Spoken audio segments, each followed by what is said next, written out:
કેવા કાનાવાળા શબ્દોનું દ્રઢીકરણ કરવા માટેનું એક આજે આપણે ટીએલએમ બનાવવા જઈ રહ્યા છીએ, તો તમારે શાંતિથી જોવાનું છે.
જા ગ પછી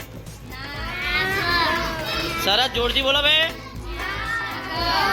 સરસ.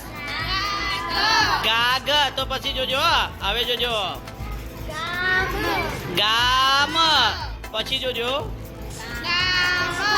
સરસ. પછી તો આપણી આ જે ગાડી હતી એ તૈયાર થઈ ગઈ છે.